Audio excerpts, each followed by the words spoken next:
कहानी की स्टार्ट में हम वाशिंगटन डीसी को देखते हैं, जहां पर थॉमस गेट्स के पास दो आदमी आते हैं। वो उसे एक पहेली को सुलझाने को कहते हैं। उसमें से एक वहां से चला जाता है। वो एक नाटक की सभा में आकर राष्ट्रपति लिंकन को मार डालता है। वहां से वो बचकर भाग जाता है। तभी इस तरफ थॉमस गेट्स ने उस पहेली को सुलझा लिया था। वो समझ जाते हैं कि ये तो एक खजाने का नक्शा है। उस सामने खड़े आदमी के कोट के ऊपर एक बैज को देखकर वो समझ जाते हैं कि ये तो गद्दारों का संगठन है। तभी वो सुनते हैं कि राष्ट्रपति लिंकन को गोली मार दी गई है। वो वहाँ पर चालाकी करने की कोशिश करते हैं, पर सामने खड़ा हुआ आदमी उसे गोली मार देता है। वो उस खजाने का पेज को जला डालते हैं, पर जब तक वो कागज़ पूरा जल पाता वो उसमें से बाहर निकाल लेता है। वो उसके बेटे को ना मारने के लिए कहता है और वो उस डायरी और उस पेज को लेकर वहाँ से चला जाता है। तभी वो उसके बेटे को कहते हैं कि वो कर्ज जो सब लोग भरते हैं। तभी वहाँ से सीन शिफ्ट होता है और हम प्रेजेंट को देखते हैं, जहाँ पर बेन गेट्स अपने दादाजी के बारे में बता रहा था। वहाँ पर एक आदमी खड़ा होकर उसे गलत साबित करता है, जिसका नाम विल्किंसन था। वो कहता है कि थॉमस गेट्स ने ही राष्ट्रपति को मारा है। उसी ने वो मीटिंग बुलाई थी। वो उस फटे हुए कागज़ के टुकड़े को वहाँ पर दिखाता है, जिसमें सभी गद्दारों के नाम लिखे थे और जिसमें थॉमस गेट्स का भी नाम लिखा था। पर उसके पिता कहते हैं कि ये पेज तो आधा फटा हुआ है, इसीलिए हम इससे कुछ साबित नहीं होता। वो पेज को उस डायरी से मिलाकर देखते हैं। हूबहू वो पेज उसी डायरी का था। अब हम राइली को देखते हैं, जिसने एक बुक लिखी थी। वो उसे बेचने की कोशिश कर रहा था। उसके सारे कस्टमर आकर सिर्फ बेन गेट्स को ही जानते थे, राइली को कोई नहीं जानता था। तभी वो देखता है कि उसकी लाल फरारी को कोई उठा ले जा रहा है। जब राइली अपने घर पर आता है तो वहाँ पर वो बेन से मिलता है। बेन कहता है कि उसके परिवार के ऊपर राष्ट्रपति लिंकन के खून का इल्ज़ाम है, तुम्हें मेरी मदद करनी होगी। वो एविगेल के घर पर आते हैं।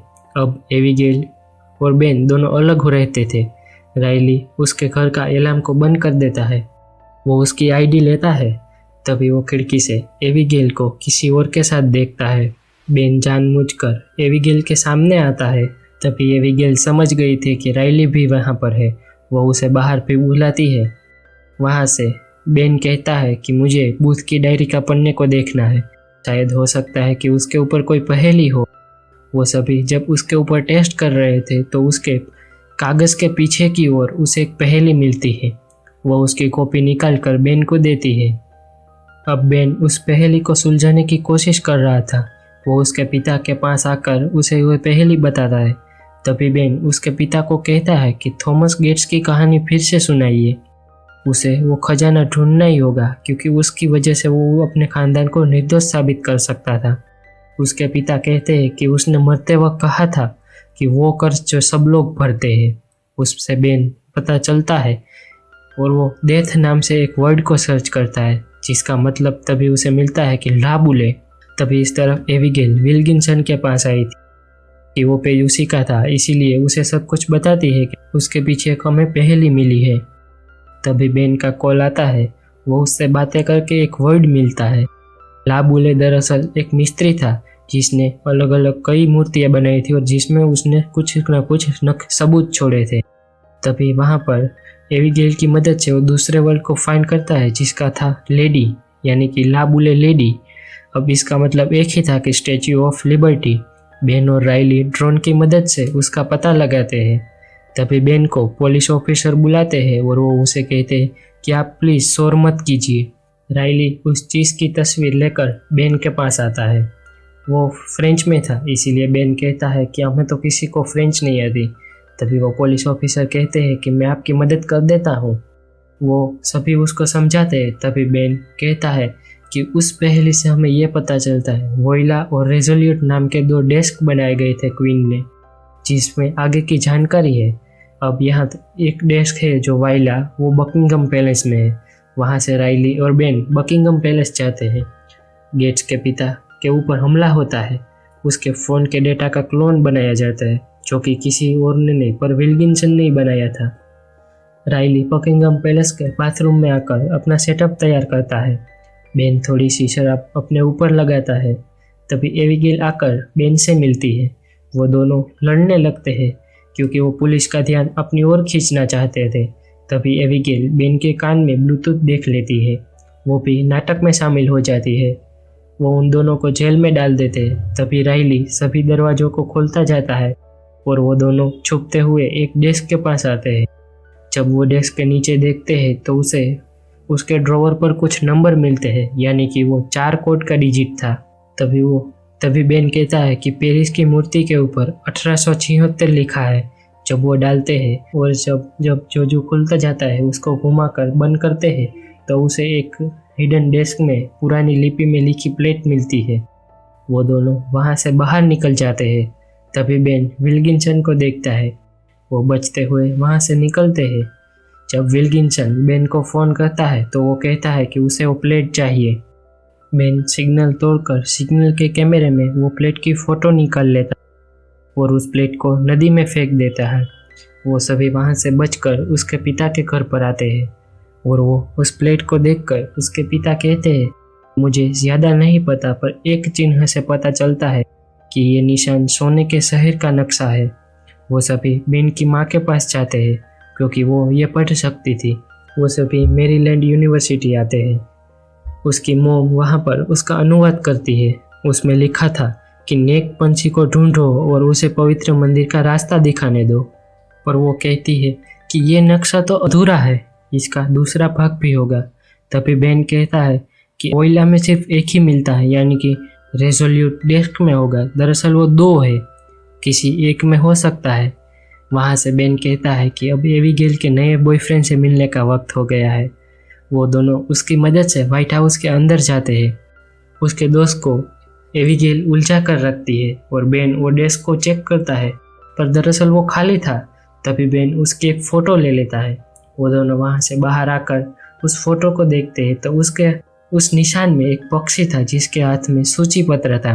तभी राइले उसे बताता है कि राष्ट्रपति के रहस्य की एक बुक है जिसमें उसकी सुरक्षा और देश की सुरक्षा के लिए लिखा गया है। बेन FBI एजेंट से मिलकर पता लगाता है। वो उससे कहता है कि ये बुक के बारे में किसको पता होगा। तभी FBI वाला कहता है कि ये पीठी दर पीठी की जैसा है, हर राष्ट्रपति दूसरे राष्ट्रपति को देते हैं और हर राष्ट्रपति अपने हिसाब से उसे छुपाता है।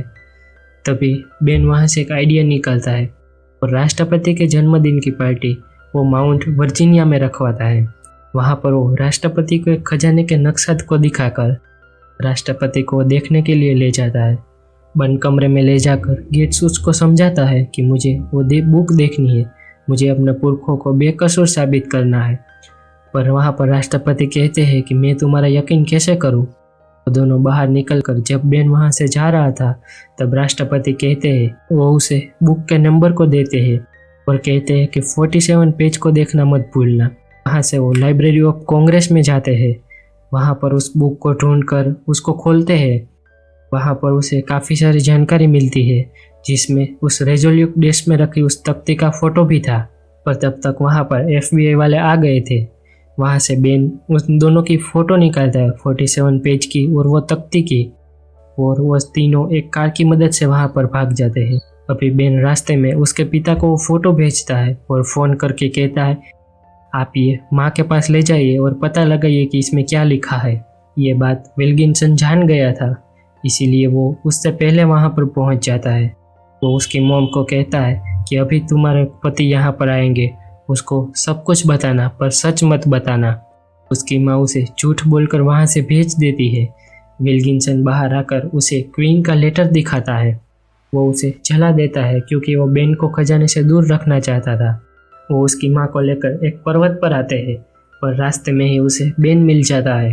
बेन कहता है कि FBI वाले मुझे पकड़ने के लिए आ रहे हैं और वो तुम्हें देखकर भी खुश होंगे। अगर तुम्हें खजाने तक पहुंचना है तो तुम्हारे सारे आदमी और हथियार यहीं रहेंगे। वो पर्वत पर पहुंचकर विल्किंसन को खत में लिखी हुई पहली पहेली को पूछता है, जहां पर विल्किंसन कहता है उस पहेली की मदद से बेन उसका पता लगाता है। जब वो पर्वत के ऊपर पानी डालते हैं तो उसका कलर बदलता है। सभी पानी डालने लगते हैं। तभी एबिगेल को वो योद्धा पक्षी मिलता है।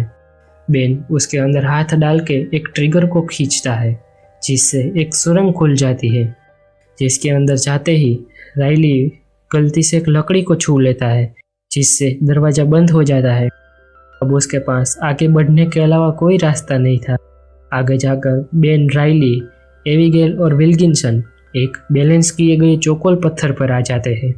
वहाँ पर एक सीढ़ी थी जिसके नज़दीक बेन था, और वो बारी बारी ही जा सकते थे, यानी कि कोई एक को वहाँ पर रुकना पड़ेगा। इसीलिए विल्किंसन सबसे पहले जाने के लिए जाता है। वो सबसे पहले चला भी जाता है। आखिरी में बेन बचता है, पर ऊपर एक मूर्ति जिसे गिराकर बेन सीढ़ी पर चढ़ जाता है। इस तरफ उसके माता भी धीरे धीरे आगे बढ़ रहे थे। बेन को आगे जाकर एक स्थान मिलता है जहाँ पर चारों ओर से पानी आ रहा था। तभी वहाँ बेन नीचे एक मूर्ति को देखता है। बाजू में ट्रिगर था, जिसे घुमाने के बाद सारा पानी बंद हो गया। वो सभी वहाँ से नीचे आते हैं, जहाँ पर उसे सोने का शहर मिल जाता है। उसकी दूसरी ओर से भी उसके माता पिता वहाँ पर आते हैं। थोड़ी देर बाद वो रोका गया पानी वो बंद गए दरवाजे को तोड़कर आ जाता है। बेन के पिता पानी में नोट डालकर बाहर जाने का रास्ता खोजते हैं। वहाँ पर जाकर उसे ट्रिगर मिलता है, जिसे खोलकर बाहर सभी जा सकते थे। पर विल्किंसन को लगा कि किसी एक को यहाँ पर रुकना पड़ेगा, क्योंकि बाहर ढलान ज़्यादा थे, इसीलिए उस तरफ जाकर दरवाज़ा बंद हो जाना चाहिए। वो एबिगेल को पकड़कर कहता है कि पहले मैं जाऊँगा, पर बेन कहता है कि तुम मेरी मदद करो, मैं यहाँ पर रुकूंगा। जब वो सभी उस तरफ चले जाते हैं तो विल्किंसन जाने के लिए निकलता है, और उसके ऊपर पत्थर गिरने की वजह से वो नहीं जा पाता। और तभी बेन का बैलेंस टूट जाता है और वो पानी के बहाव की वजह से उस दरवाजे तक पहुंच जाता है। वहां पर पहुंचकर उसका हाथ फंस जाता है दरवाजे में। अभी विल्किंसन अपनी नेकी को दिखाता है और वो उस दरवाजे को खोलता है, और वो बेन को कहता है कि इस शहर को ढूंढने का श्रेय सिर्फ मुझे दे। वहाँ से बाहर निकलकर बेन और उसकी टीम को FBI वाले राष्ट्रपति के पास ले आते हैं। अभी राष्ट्रपति कहते हैं कि इसने तो मुझे बचाया था, अगवा नहीं किया था। वो फिर से वहाँ पर जाते हैं और खोज करने लगते हैं। बेन और एबिगेल के खूबसूरत किस के बाद मूवी का एंड हो जाता है।